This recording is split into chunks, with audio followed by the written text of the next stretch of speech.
बिस्मिल्लाहिर्रहमानिर्रहीम। गौर फरमाएं, ये सब क्या था? क्या मुसलमानों ने कोई जादू कर दिया था कि हरकुल के ख़ानदान में इतना बड़ा वाक़या हो गया कि हरकुल और उसके जर्नैल बेटे को उनके अपने तबीब ने जहर देकर मार डाला। और पीछे तख्तो ताज की वरासत का ऐसा तनाज़ा उठा कि घर के अफराद एक दूसरे के दुश्मन हो गए और उनकी नज़रें मिस्र से हट गईं, जहाँ मुसलमान फतहात हासिल करते जा रहे थे। तारीख हैरत का इजहार करती है कि इतने कलील मुजाहिदीन इस्लाम ने इतनी बड़ी ताकत को इस हाल तक, बल्कि इस बदहाली तक पहुंचा किस तरह दिया। इस सवाल का जवाब कुरान में मिलता है। सूरतुल आराफ में अल्लाह तबारक व ताला का फरमान है कि हर कौम के लिए मोहलत की एक मुद्दत मुकर्रर है। जब किसी कौम की यह मुद्दत पूरी हो जाती है तो उसकी तबाही में एक सांस बराबर भी देर नहीं होती। ऐ बनी आदम, तुम्हारे पास तुम में से ही रसूल आए और तुम्हें मेरी आयात सुनाई, तो याद रखो कि जो कोई इन आयात की नाफरमानी से बचेगा और अपनी इस्लाह करेगा, उसे ना तो कोई खौफ होगा और ना रंज। अल्लाह तबारक व ताला ने यह भी फरमाया है कि तुम अपनी इस्लाह नहीं करोगे और मेरी आयात की नाफरमानी करते रहोगे, तो तुम्हारी जगह वो कौम आकर ले लेगी जो तुमसे बेहतर होगी। ये है असल जवाब कि हरकुल और उसकी इतनी वसी और ताकतवर सुल्तनत को ऐसा इबरतनाक जवाल क्यों आया। हरकुल ने तो अपनी मुकद्दस किताब जो आसमान से उतरी थी उसकी भी नाफरमानी करके अपनी ही ईसाइयत राइज कर डाली थी। उस वक़्त वो बेहतर कौम अहले इस्लाम ही थे जो अल्लाह की खुशनुदी की खातर अपने वतन से दूर जहाद में जानों की कुर्बानी दे रहे थे। वो जो भी शहर फतह करते थे वहाँ उन्हें ख़जाने मिलते और एक से बढ़कर एक हसीनो जमील औरतें मिलती थीं। लेकिन अल्लाह के बंदे ना खजाने की तरफ देखते, ना किसी औरत को आंख उठाकर देखते थे। जहाँ जाते वो ऐलान करते कि वह उनकी इज़्ज़त व आबरू और जानो माल की हिफाजत की जिम्मेदारी अपने पास रखते हैं। उन्होंने अमलन ये वादे पूरे कर दिखाए और यूं अल्लाह की एक बेहतर कौम एक नाफरमान कौम पर गालब आती चली जा रही थी। अब हम इस दास्तान को चंद महीने पीछे ले जाते हैं। यह वो दिन थे जब सिपा सलार अमर बिनास रजी अल्लाह तआला अन्हु बाबलियून से इस्कंदरिया की तरफ अपने लश्कर के साथ रवाना हुए थे। उन्हीं दिनों कस्तुनतीन बीमार हो गया था और बजंतिया के शाही महल में महल्लाती साजिशें अरूज पर पहुंच गई थीं और तफरका फौज तक फैल गया था। अमर बिनास को जासूसों के जरिए मालूम हो चुका था कि बजंतिया के शाही महल में क्या हो रहा है और अभी कुमक के आने का कोई इम्कान नहीं। लेकिन इसका मतलब ये नहीं था कि मिस्र में रूमी फौज थोड़ी थी। मुजाहिदीन इस्लाम ने इस फौज को बहुत जानी नुकसान पहुंचाया था। फिर भी उस फौज की नफरी मुजाहिदीन की निस्बत 3 गुना ज़्यादा थी। बाबलियून फतह करके अमर बिन आस रजी अल्लाह तआला अन्हु ने अमीरुल मोमिनीन हज़रत उमर रजी अल्लाह तआला अन्हु के नाम पैगाम लिखवा कर कासद को उसी वक़्त मदीना रवाना कर दिया। मिस्र तो अमीरुल मोमिनीन के जहन और आसाब पर सवार रहता था। उन्हें एहसास था कि अमर बिन आस के साथ लश्कर बहुत थोड़ा है और हर लड़ाई में उसकी नफरी कम हो जाती है। अमीरुल मोमिनीन ने आपने आप को इस खुशफहमी में कभी मुबतला नहीं किया था कि मुजाहिदीन नारा तकबीर बुलंद करेंगे और दुश्मन भाग जाएगा। वो अपने खुतबों में अल्लाह का यह पैगाम सब तक पहुंचाते रहते थे कि तुम्हें वही मिलेगा जिसकी कोशिश करोगे। वो तो मुजाहिदीन जानों की बाजी लगा रहे थे और अमीरुल मोमिनीन कुमक इकट्ठी करने में लगे रहते थे। अमीरुल मोमिनीन की बेताबी और बेचैनी का यह अलम था कि हर वक्त कासद के इंतज़ार में रहते थे। कुछ दिन गुजर जाते, दूर शहर से निकलकर उस रास्ते पर चले जाते जिस रास्ते से कासद आया करते थे। उन्हें पहले पैगाम मिल चुका था कि अब मुजाहिदीन एक ऐसे शहर को मुहासरे में ले रहे हैं जिसका दिफा बिलाशुबा नाकाबिले तसहीर है और जिसके अंदर बहुत बड़ी फौज मौजूद है। अमीरुल मोमिनीन बाहर निकल गए। उस रोज़ तो वह इस कदर बेकरार थे कि अपने आप पर काबू पाना मुश्किल हो रहा था। उन्हें अपने अंदर से कुछ ऐसे इशारे मिल रहे थे जैसे आज कासद आ ही जाएगा।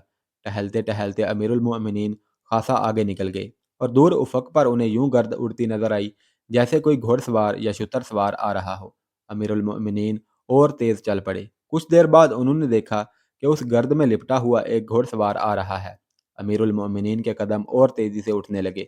आहर सवार करीब आ गया और अमीरुल मोमिनीन को देखकर उसने घोड़े की लगाम इतनी जोर से खींची कि घोड़े ने चारों पांव जमीन पर जमा दिए और चंद कदम घसीटता आया।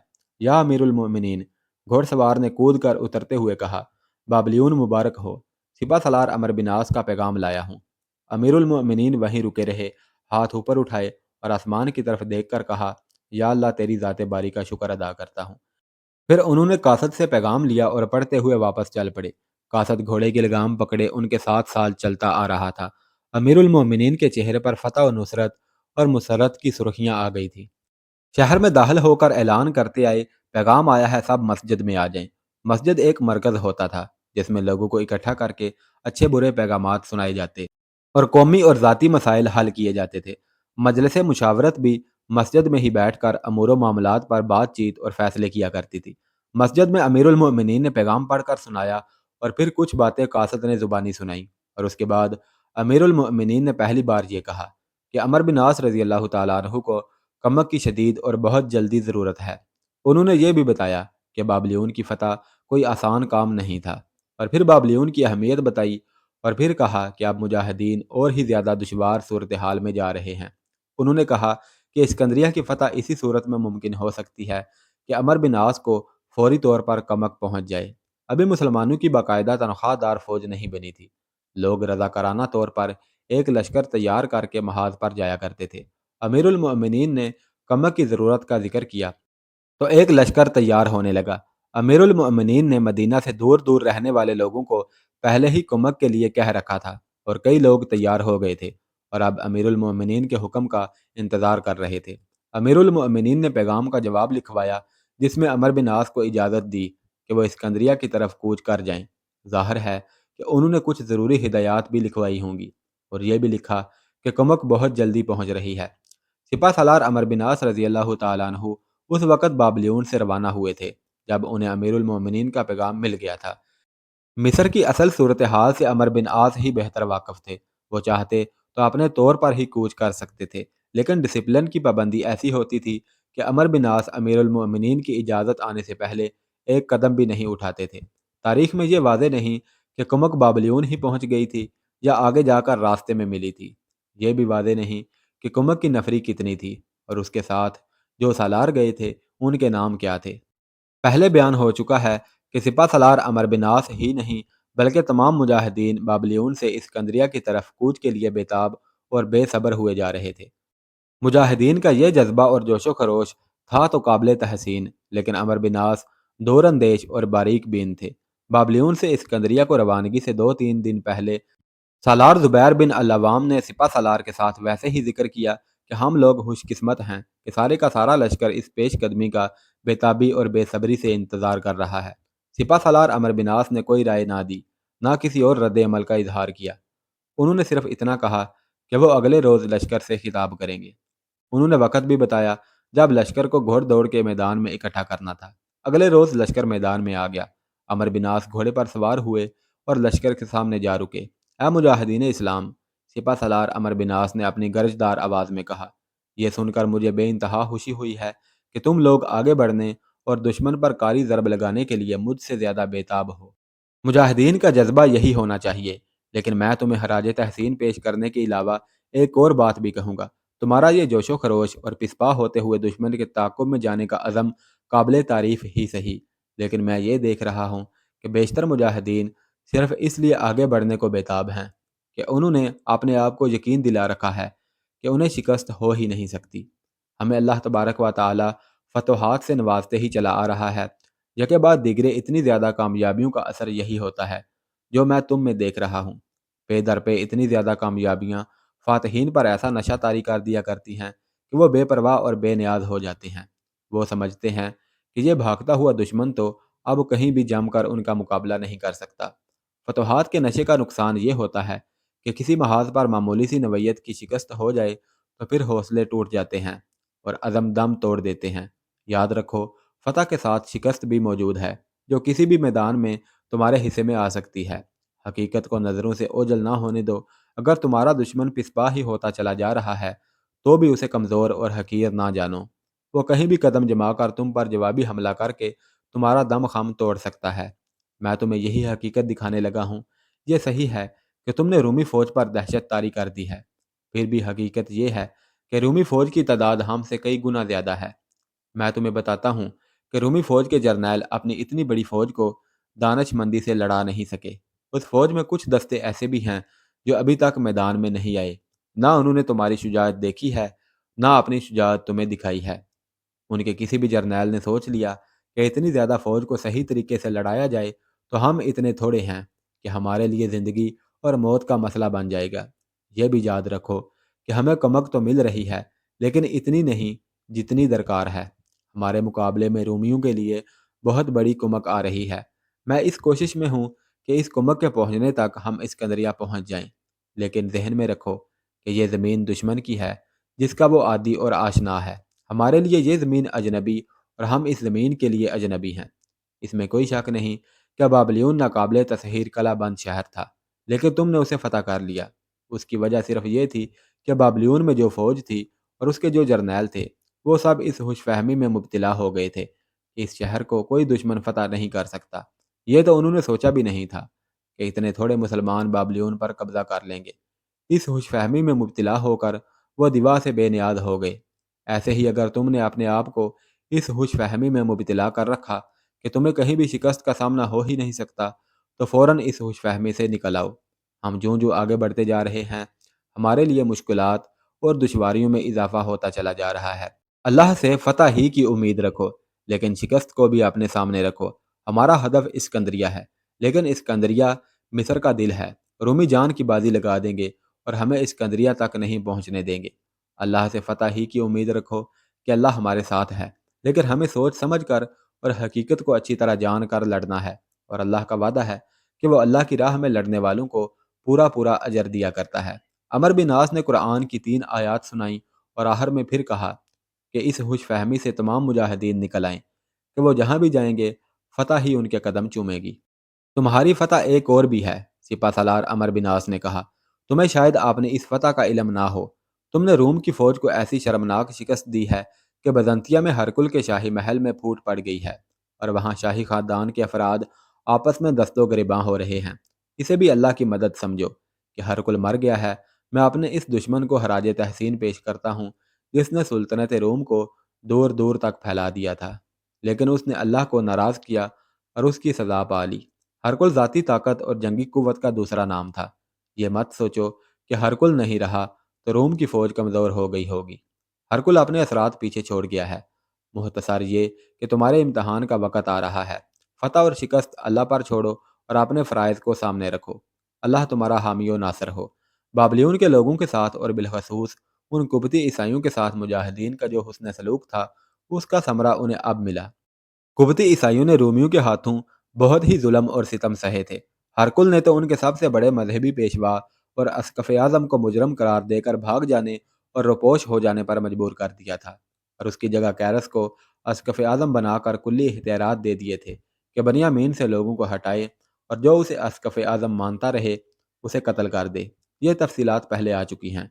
یہاں یہ بات سامنے آئی کہ قبطی عیسائیوں کو بجا طور پر خطرہ اور خوف محسوس ہو رہا تھا کہ اپنوں نے ان پر ظلم و ستم کیے ہیں تو مسلمانوں سے تو انہیں اس سے بدتر سلوک اور رویے کی توقع رکھنی چاہیے۔ غیر ملکی اور غیر مذہب کے فاتحین سے وہ اچھے سلوک کی توقع رکھ ہی نہیں سکتے تھے، اور اس خطرے کے پیش نظر وہ اپنے مال و اموال اور اپنی نوجوان اور جوان سال عورتوں کو چھپائے پھرتے تھے اور کہیں بھاگ جانے پر اپنے آپ کو تیار رکھتے تھے۔ لیکن مسلمانوں نے انہیں حیران کر دیا۔ مسلمانوں نے ان پر جبر نہیں کیا کہ وہ اپنا مذہب چھوڑ کر اسلام قبول کر لیں۔ مسلمانوں نے کہا کہ جو اسلام قبول نہیں کرتے وہ جزیہ ادا کریں، اور اس جزیے کے عوض ان کی جان و مال اور عزت و آبرو کی حفاظت کی جائے گی۔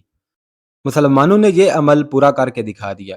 کچھ ایسے واقعات سنائے جا چکے ہیں کہ عیسائی لڑکیوں کو مجاہدین نے انہیں اغوا کرنے والے رومیوں سے آزاد کرایا اور ان کے ماں باپ کے حوالے کیا۔ اس کے علاوہ مسلمانوں نے تمام شہریوں کو معزز شہریوں جیسا رتبہ دیا اور انہیں اپنے برابر حقوق دیے، اور ایسا تاثر پیدا ہی نہ ہونے دیا کہ مسلمان برتر اور اعلیٰ قوم ہیں اور باقی سب غلام ہیں۔ جہاں کسی کے ساتھ بے انصافی ہوئی، سپہ سالار عمر بن عاص رضی اللہ تعالیٰ عنہ وہاں پہنچے، یا کسی اور سالار کو اطلاع مل گئی تو وہ فوراً وہاں گیا اور مظلوم کو انصاف دلا کر ظالم کو پوری سزا دی۔ اس کا نتیجہ یہ تھا کہ بے شمار قبطی عیسائی از خود ہی حلقہ بگوش اسلام ہو گئے اور انہیں وہی حقوق مل گئے جو مسلمانوں کو حاصل تھے۔ مختصر یہ کہ مسلمان وہاں کے لوگوں کے لیے نجات دہندہ بن گئے، بلکہ ان کی عزت و آبرو بحال کر دی۔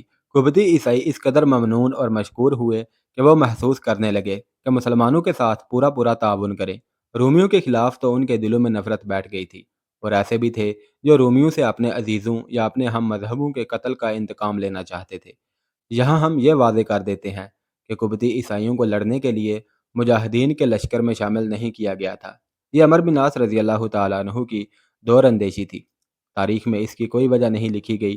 وجہ یہی ہو سکتی تھی کہ قبطی آخر غیر مذہب لوگ تھے اور وہ رومیوں کے ہم مذہب تھے۔ کسی بھی وقت اور کسی بھی موقع پر وہ اپنی وفاداریاں تبدیل کر سکتے تھے۔ انہیں اس صورت میں ساتھ رکھ لیا جاتا تھا کہ وہ تعاون اور امداد کا وعدہ کرتے تھے۔ اب عمر بن عاص رضی اللہ تعالیٰ عنہ اسکندریہ کی طرف کوچ کر رہے تھے۔ راستے میں کچھ قلعہ بند قصبے اور شہر آتے تھے، اور اس کے علاوہ تھوڑی ہی دور جا کر زمین دشوار گزار ہو جاتی تھی، کیونکہ وہاں سے نیل کے ڈیلٹا کا علاقہ شروع ہوتا تھا۔ دریا کئی چھوٹی بڑی شاخوں میں تقسیم ہو گیا تھا، جسے بعض علاقے دلدلی ہو گئے تھے اور بعض کچھ ایسے جنگلاتی تھے کہ ان میں سے گزرنا اور گھوڑوں کو گزارنا بہت ہی مشکل تھا۔ بعض شاہیں قدرے چوڑی تھیں جنہیں عبور کرنے کے لیے کشتیوں کے پل بنانے پڑتے تھے۔ عمر بن عاص رضی اللہ تعالیٰ عنہ نے ایک دو سالاروں اور عقل مند مجاہدین کو کسی اور ہی بھیس میں آگے بھیج کر اس سارے راستے اور ڈیلٹا کے علاقے کا جائزہ لیا تھا، اور ان کے پاس پوری رپورٹ آ گئی تھی۔ عمر بن عاص رضی اللہ تعالیٰ عنہ نے اس سروے یا رپورٹ کے مطابق فیصلہ کیا کہ وہ نیل کے بائیں کنارے کے ساتھ ساتھ جائیں گے، کیونکہ اس طرف قدرتی رکاوٹیں اور دشواریاں ذرا کم تھیں۔ لیکن راستے میں دو تین قلعہ بند شہر آتے تھے جو رکاوٹ بن سکتے تھے، بلکہ انہیں رکاوٹ بننا ہی تھا۔ عمر بن عاص رضی اللہ تعالیٰ عنہ کو جاسوسوں نے یہ خبر بھی دے رکھی تھی کہ مصر میں مقیم رومی فوج کا سپریم کمانڈر جنرل تھیوڈور اسی علاقے میں موجود ہے، اور وہ جانتا ہے کہ اب مسلمان اسکندریہ پر چڑھائی کریں گے اور وہ مسلمانوں کو راستے میں ہی روک لے گا۔ عمر بن عاص کو اللہ کی مدد یوں حاصل ہوئی کہ بابلیون کے کچھ قبطی سردار اور رئیس قسم کے لوگ ان کے دوست بن چکے تھے، اور انہوں نے وعدہ کیا تھا کہ جب بھی مسلمانوں کو ان کی مدد کی ضرورت پڑے گی وہ فوراً مدد کو پہنچیں گے۔ اب مدد کا وقت آ گیا تھا، لیکن سپہ سالار عمر بن عاص نے انہیں مدد کے لیے نہ کہا۔ وہ غالباً ان کا احسان نہیں لینا چاہتے تھے۔ قبطی عیسائیوں کے ان سرکردہ افراد کو پتہ چلا کہ مجاہدین کا لشکر اسکندریہ کو کوچ کر رہا ہے، تو انہوں نے عمر بن عاص سے کہا کہ وہ ان کی رہنمائی اور مدد کے بغیر اسکندریہ تک خاصی مشکلات کا سامنا کر کے ہی پہنچیں گے۔ بہتر ہے کہ ان میں سے کچھ افراد کو ساتھ لے لیں جو اس علاقے سے واقف ہیں اور اس علاقے کے قبطی عیسائیوں سے تعاون بھی حاصل کر سکتے ہیں۔ عمر بن عاص نے اپنے سالاروں سے صلح مشورہ کیا تو سالاروں نے کہا کہ ان لوگوں کو ساتھ لے ہی لیا جائے تو بہتر ہے۔ ان قبطی عیسائیوں نے یہاں تک کہا تھا کہ وہ اتنی نفری اپنے ساتھ لے جائیں گے کہ کسی جگہ کشتیوں کا پل بنانے کی ضرورت محسوس ہوئی وہ بنا دیں گے۔ عمر بن عاص رضی اللہ تعالیٰ عنہ نے اپنے سالاروں کا مشورہ قبول کر لیا اور قبطی عیسائیوں کے سرکردہ افراد سے کہا کہ وہ صرف اپنے ان آدمیوں کو ساتھ لے چلیں جن پر انہیں پورا پورا بھروسہ ہے اور وہ کہیں دھوکہ نہیں دیں گے۔ ان سرکردہ افراد نے سپہ سالار کو پورا پورا یقین دلایا اور کہا جہاں کسی پر ذرا سا بھی بے وفائی کا شک ہوا وہ اپنے ہاتھوں اس شخص کو قتل کر دیں گے۔ لشکر بابلیون سے نکلا اور اللہ کا نام لے کر سوئے اسکندریہ روانہ ہوا۔